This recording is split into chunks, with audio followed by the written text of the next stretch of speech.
Welcome to Wealth Wisdom, the place you obtain insight and build wealth. If you are interested in this topic, please consider subscribe. The book we are going to share today is The House of Rothschild by Niall Ferguson. Mayer Amschel Rothschild established the Rothschild banking business in Frankfurt amid widespread anti-Jewish sentiment. The Rothschild family was among the richest and most influential families of the 19th century. But how did they come to enjoy such a coveted position?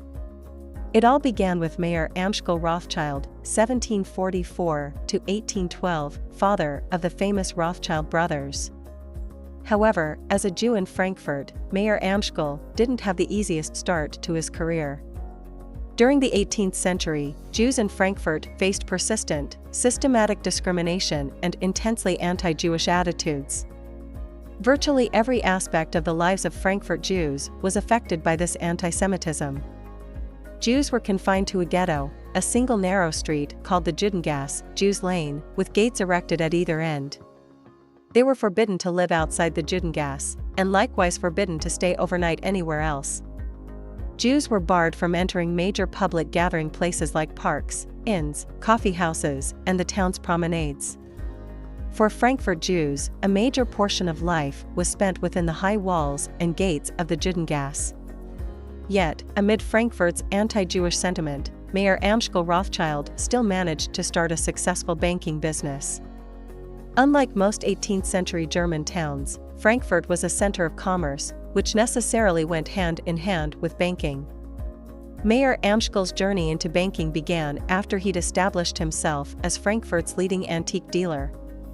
With the capital he accumulated through buying and selling these goods, Mayer Amschel began extending credit to his growing network of suppliers and customers, thus firmly planting himself in the world of banking. By 1800, he ranked among the richest Jews in Frankfurt, owing in no small part to his success in banking.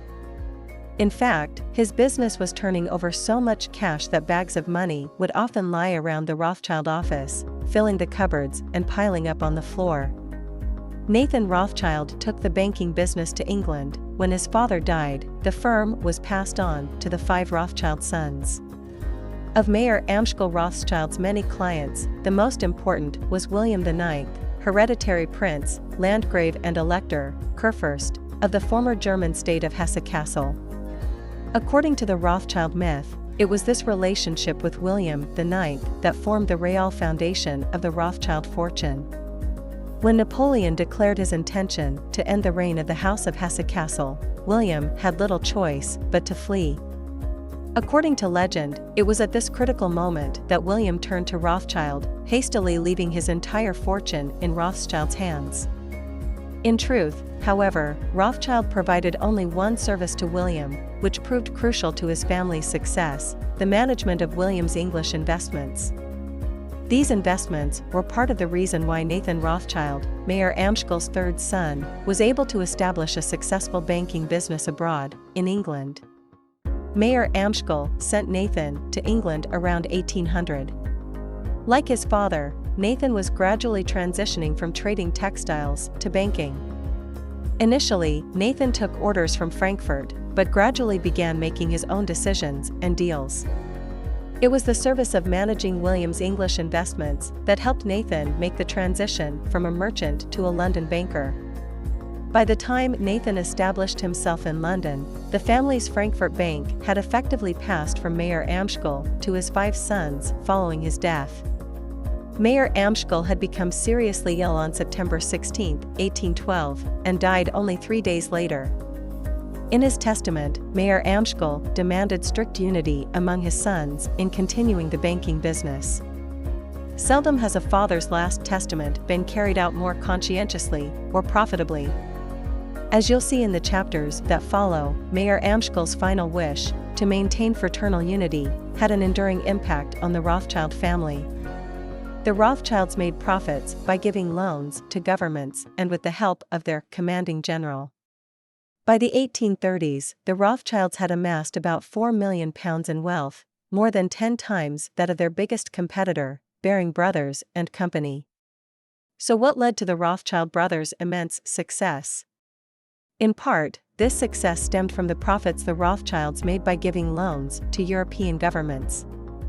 In 1814, Nathan Rothschild was officially entrusted with financing Britain's war against France to defeat Napoleon's troops. But Britain wasn't the only country that benefited from the Rothschilds' financial backing. France, along with the Holy Alliance formed by Austria, Prussia, and Russia, emerged from the Napoleonic Wars, 1803 to 1815, in dire financial straits, and the Rothschilds were willing to help. The diverse intergovernmental payments the Rothschilds made during this period all had one thing in common: they each produced profits in two distinct ways. The first way was in the form of commissions of up to 8%. The second, less obvious, way involved exploiting the often rapid and significant fluctuations in exchange rates. By this point, the Rothschild brothers had established permanent bases in Frankfurt, London, Paris, Vienna, and Naples, making it possible for them to buy a currency at a discount in one market and sell it at a profit in another. Another critical ingredient to the Rothschilds' success was Nathan's emergence as the leader among the brothers. Technically, the five brothers had equal stake and power within the business, and profits were divided equally among them, but Nathan's English office generated by far the most capital. This, combined with Nathan's aggressive temper and the increasingly Anglo-centric nature of the Rothschild bank's operations, effectively reduced the other brothers to mere agents. Nathan, as his brother Salomon half-joked, was the commanding general of their operation. The others were merely his marshals.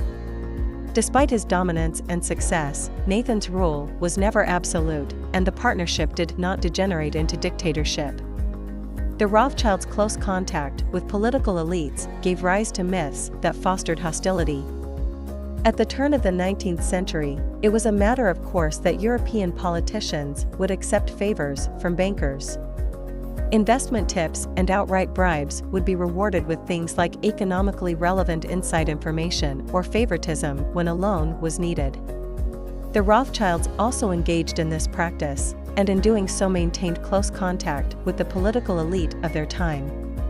Specifically, the Rothschilds extended credit to influential figures in order to foster friendships. For example, the family made individual loans to French King Louis XVIII, Prussian diplomat Wilhelm von Humboldt, members of the English royal family, and so on.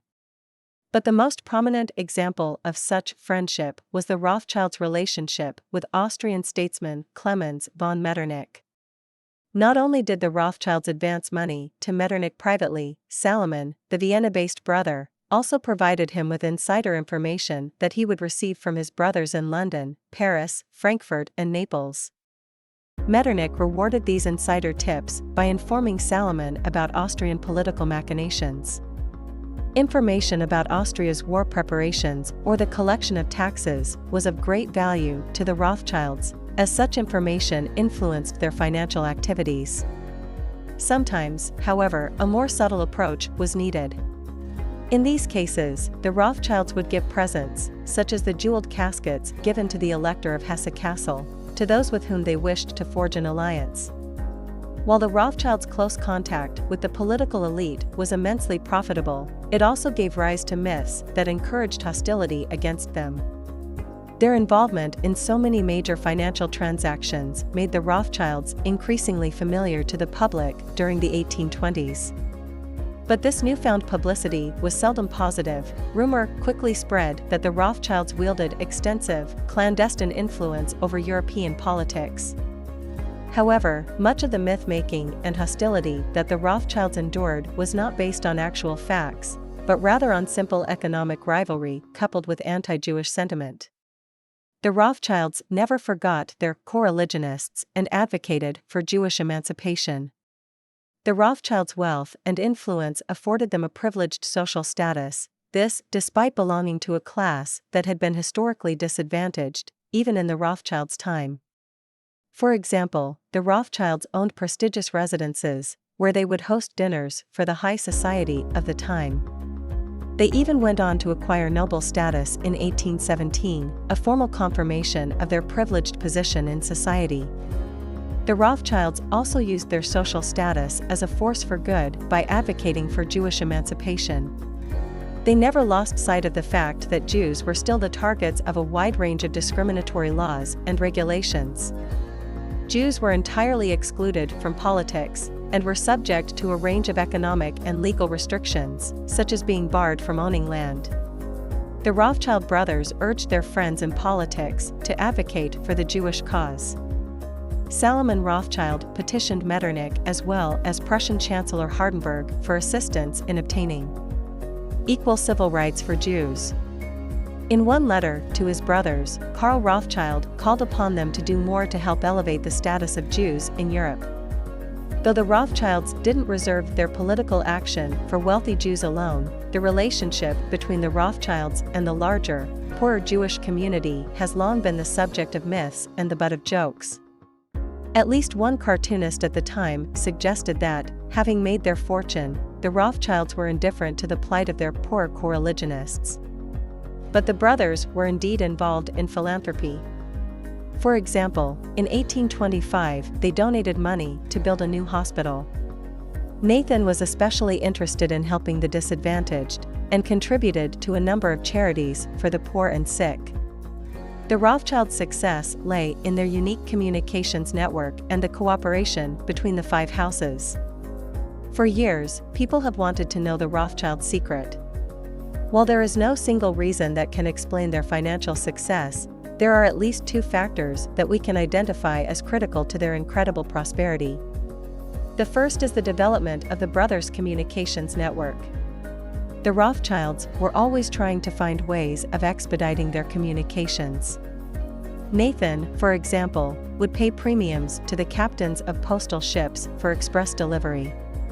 However, mail was routinely opened by German post offices if it appeared to contain politically sensitive or useful information. When discretion was of the essence, the Rothschilds had no choice but to employ trusted private couriers. Until the mid-1830s, when the railway and the telegraph ushered in a new era of communications, the Rothschild courier service was better than any other existing form of communication. Because it could deliver letters faster than the regular post, those who used it would get politically and financially relevant information, such as updates on the stock market, before the rest of the public. But the principal reason for the Rothschild success lay in the cooperation between the five Rothschild houses.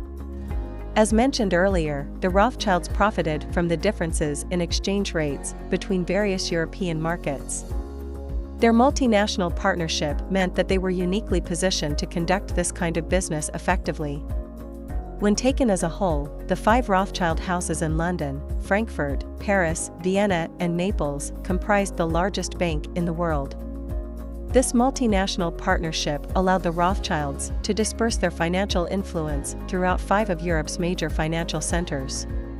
To reinforce their sense of collective identity, the brothers agreed that each house would inform the others of the transactions it carried out on a weekly basis. The death of Nathan Rothschild affected not only the Rothschild house, but the entire world. In June 1836, a dark shadow was cast over the Rothschild family. Nathan Rothschild was dying. By the end of July of the same year, he lapsed into a violent fever and passed away. Inevitably, Nathan Rothschild's death shifted the constellation of power in the Rothschild family. Since the death of their father, Mayer Amschel, in 1812, Nathan had been the leader of the Rothschild brothers. Even to the outside world, Nathan was seen as the crucial pillar upon which the entire Rothschild house rested. After his death, all Nathan's rights transferred to his four sons. But who would become the new leader of the Rothschild family business? Usually, people assume that Nathan's role was filled by the youngest of the five brothers, James. Indeed, he was quick to try to impose his authority on his nephews following Nathan's death, and on one occasion exhorted his nephews to pay more attention to his letters. But it's far from clear that James ever wielded power equal to Nathan's. In reality, the relatively equal distribution of power among the five houses meant that no single brother was really in a position to give marching orders to the others, as Nathan had once done. Nathan Rothschild's death also had much broader consequences than those the Rothschild family had to wrestle with. Nathan was the richest man in Britain, and therefore, given Britain's economic dominance at this time, almost certainly the richest man on earth. His economic influence reached across all of Europe, and his death meant drastic, sudden changes to the European financial market. Patronage of the arts was important to the Rothschild family. For the Rothschilds, an important source of enjoyment and prestige was patronage of the arts. Indeed, the family had amassed a great collection of prestigious works of art over the years. But it was the art created in 17th century Holland that the family was most drawn to. In 1840, for example, James Rothschild purchased works by Rembrandt, Peter Paul Rubens, and Anthony van Dyck. Perhaps the best explanation for their fascination with Dutch artists was their tendency to favor secular subjects over religious themes. In contrast to other artists of the time, Dutch painters were mostly secular. Interestingly, however, the Rothschilds also acquired works displaying explicitly Christian iconography. It seems that the Rothschilds weren't too interested in the art of their contemporaries. With very few exceptions, the only contemporary paintings the family owned were the portraits of themselves that they'd commissioned. The Rothschilds likewise patronized some of the premier composers and performers of the 19th century. The most obvious reason for this is that good music was an absolute necessity for a successful evening ball. Notable performers who played at Rothschild gatherings included Felix Mendelssohn, Franz Liszt, the pianist and conductor Charles Halle, and the famed violinist Joseph Joachim. Some also believe that the Polish pianist Frédéric Chopin's career in Paris was launched in James Rothschild's own home. Important writers of the time also received the Rothschilds' favor. Two of the best documented cases were Heinrich Heine and Honoré Balzac, both of whom were closely associated with James Rothschild in the 1830s and 40s. A number of anecdotes paint Heine as a kind of licensed jester for James Rothschild, poking fun at every opportunity. The surviving correspondence suggests that Heine became a relatively humble recipient of James's indulgent patronage. Balzac, in contrast, happily borrowed from James and avoided repaying him for as long as possible. The Rothschilds' investments in railways made them targets for the social revolutions of 1848. The mid-1830s marked a shift in the Rothschilds' financial focus toward industrial finance. In particular, the Rothschilds invested heavily in the emerging business of railway construction. The Rothschilds played a leading role in developing the French railway network due to the profits that railways promised at the time. However, because the Rothschilds were such a dominant force in railway development, a growing number of journalists began expressing hostility toward what they regarded as a corrupt, private monopoly. This hostility became especially bitter in 1846, when a train on one of the Rothschild lines derailed, causing an accident in which at least 14 people died. Soon, the public prominence that the Rothschilds had won with their railways made them targets for the social revolutions of 1848, which resulted in a series of political and social upheavals throughout Europe. Not only were the revolutionaries concerned at the time with civil rights, such as free speech and freedom of the press, they were also concerned with combating the era's growing disparity of wealth. The Rothschilds, a wealthy and influential family that gained public prominence through their endeavors in the railway system, came to personify this inequality. As a result, the Rothschilds faced serious threats to their safety. For example, in Frankfurt, the Rothschild houses were singled out for attacks, and windows were smashed. Financially, the Rothschilds faced serious losses due to the wealth they held in the form of government securities. Government securities were falling dramatically in value as a result of many governments' efforts to counteract social revolution by increasing welfare spending, and thereby falling into debt. The Rothschilds suffered heavy losses in 1848, teetering on the verge of bankruptcy. But because the revolution never reached Britain, the London House was able to bail out the other four, thus ensuring the survival of the Rothschild family legacy. That's the end of today's sharing. If you like our content, please give us a thumb up and share it with your friends. See you next time.